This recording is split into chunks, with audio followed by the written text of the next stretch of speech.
I have two with my kids. You start. Thoughts coming off of last week, going into the second week? No, it's. I don't know that we can say it's once the season starts, there aren't weeks that separate themselves. We got little phases. This was an end of our mini camp phase where, we got a lot of teaching, a lot of ability. We were just in helmets and some uppers. But the reality is it was a little bit more about making sure we got everything installed. We got to teach. We kind of get our minds ready for camp. Our bodies are all ready from all the stuff they've done in the summer with Coach Collins and all the strength guys, and now it's about preparing our minds. You feel that the work you guys were able to do in the spring help get this camp going in the right direction? Well, I think it's all. I think the stuff we did in the winter. I think it's stuff we did in the spring, football-wise. Some of the rules that allow you to do a little stuff in the summer nowadays too has really helped us. But it takes your guys to take the stuff seriously, to really do some stuff on their own and take some leadership roles. So I think all those little things and the rules that they've kind of switched up here in the last few years has given us an opportunity to be newer, to be in our 7th month. But really to feel like we're ahead of the curve to where we would maybe be if they didn't have some of those opportunities. I know when you looked at the program, red zone was something you thought really could be improved. Got a first chance to really get a good look at it in 7 and 11 on 11 today. What'd you think how the offense did and performed there? Obviously they had a good day. There are some things that, we just want to get down what it is, who we are. Because that's when the space starts getting tighter and things are on the line, it's not going to be about something exotic or something new. It's going to be about execution. And I think we're getting a feel for who we are and what we do well, both offensively and defensively. And I think that's where the more you do it, the better you'll feel for it. But you can kind of cut and dry and see it now. I mean, if you can score touchdowns in the red zones and you can force field goal attempts on defense in the red zone, you got an opportunity to be successful. You had to be happy with Khalil there today, getting open. No, I mean, again, yes, there's some big plays being made, and I think the balls are thrown in the right places where they need to be thrown, and you give an opportunity for the guys to make some plays. I think you saw that all day. There's some one-on-ones, great coverage down the sideline, but the quarterback gives the guy an opportunity to at least go up and make a play as opposed to throwing him out of bounds. So there's a lot of back and forth, and it was a much more competitive day, I thought. The last couple of years here, they've rotated running backs. Do you like to have one feature guy who spells him occasionally, or how do you? I think it's a direct proportion to how good the guy behind him is sometimes too. But we also got to be smart. I truly believe Mike Boone's going to be one of our best players, and we'll have a goal and we'll have some objectives for him. And if that's X amount of touches, it's like a pitcher. All of a sudden, you start getting him a bunch over his touches by the end of the year. What is he now?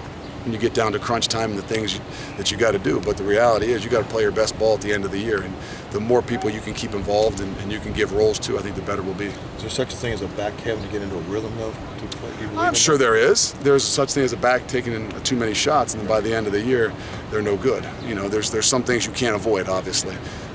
But the reality is, it's if a guy feels comfortable, if a guy is in a rhythm, then obviously you ride it. But you also got to have some people that in this game, man, running backs is a tough position, because everybody's after you. And you're going to take a shot in a lot of these situations, even when you don't have a ball. We expect you to be able to block, and we expect you to be able to do some things. And I think we need to have a stable of them. Is that something you have to just figure out once the season starts? No, I got a pretty good idea that we would be worried if we didn't think we had some guys that could do it as well. And if you didn't, if there was a huge drop-off between 1 and 2 or 1A and 1B, then you know what, you probably wouldn't have that luxury. Hopefully, from what I've seen so far, I think we might have a little bit more of a luxury of saying, hey, we've got 1A and 1B and hopefully 1C, and have the ability to find out what those guys do well and give them an opportunity to be better at what it is that we do and fresher at the end of the year. So Mike's 1A? I would say Mike is 1A. Who's 1B? And I would say Dokes right now would be 1B. And we'll find out who's that 1C guy, but nobody wants to be 2. and I appreciate that. Hey, Coach, more basic question. This being kind of the first show for you where you're out on your own away from Columbus, are you nervous about the start of the season at all? No, I mean, there's things that make me nervous, and it's not about doing something different. It's only those things that motivate me. Making sure we got everything tied down, we're doing everything the right way, and the nerves. If you're not nervous, then to me you're not realistic. And I think nerves are what continue to push me and motivate me. If I was overconfident, I would be really worried. That's not me. So there are things. It's not that I'm not confident about what we're going to be able to do and the success we're going to have, but it's the way in which we do it that I'm probably most nervous about. Coach, go ahead, Dave. And this week you get to go to higher ground.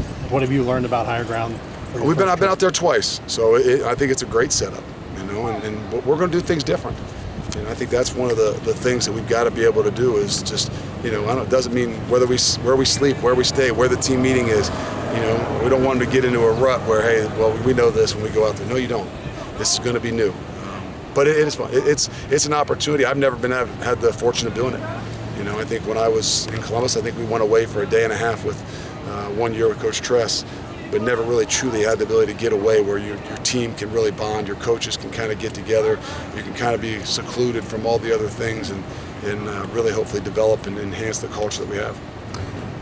Through the first 5, are there any of the freshmen that are standing out or looking like they might be able to be guys that could help right away? I mean, by nature, the whiteout guys are going to get opportunities just because, the amount of plays. You have 7-on-7 and things like that. So I think those guys, Haas and some of those guys have jumped out and had the ability to be in there a little bit more. Mike Warren's done a great job. I think he's been a guy that you see, and obviously we're not in full pads and things like that. So, it's a lot different, but the reality is you think somebody that's picked up some things pretty well. I think defensively, there's a couple. Kobe Bryant in the back end has done a good job, and you can see that there's some natural instincts. And Derek Forrest back there at the other safety spot, and then Jarrell White, I think, at linebacker, are guys that, how much will they get? How much opportunity will they have? What will their role be? I don't know, but they're guys we really are counting on to play this year. Do you have a philosophy on redshirting? We don't want a redshirt. You don't? If guys can play, we want to get them out there and play. And sometimes bigger guys, offensive linemen, the reality is, they might have to, you might need to. But we recruit these guys to play, and if they have an opportunity, they have the ability to play, then we got to find a way to get them on the field. That's what they call coaching. If they're the best players, then the objective of the coach is to put them out there. Don't be, well, he doesn't know what he's doing. That means we're doing a little too much. So, and there's ways. I mean, there's ways to get them on special teams. There's ways to get them out there, to get them comfortable and doing some of that stuff. But you got to push them. So don't look for 23 redshirt freshmen next year? I don't think there's going to be a whole lot of redshirt freshmen. And again, who knows? I mean, some of the cases are, and my philosophy is, if they can get reps in practice, if there's a linebacker that can get reps in practice, maybe he doesn't start on the defense, maybe he doesn't get a whole lot of reps out there in the games on defense, maybe he's on 2 special teams, but he's legitimately getting reps in practice. He's getting better at his craft. He's playing the game of football. He's understanding the concepts of what we do. I think it's an incredible benefit. What have you seen from Cortez Broughton coming back from injury? Well, we're a little bit slow with Cortez right now, so he's pushing it, wants to go, but that's a tricky one there. So we just got to be smart with him, and as soon as he feels like he's 100%, then I'll be saying, hey, that's probably about another week or so, and let's just be smart. We know he can play. I mean, we can watch him put on the film from last year. He's got a great ability. He's played a lot of football for us, so we got to be wise in what we're doing, and we will be. What do you see him bringing to the defense? What's his important part? He can make some big plays. I mean, his ability to move, his ability to disrupt the line of scrimmage, there's a lot of things, but we got to have him, and that's kind of that thing is being smart with what we're doing. We want to be able to test these guys. We want to be able to push them. We want to create, make sure toughness is a big part of who we are, but again, we also got to be smart. Thanks, Coach.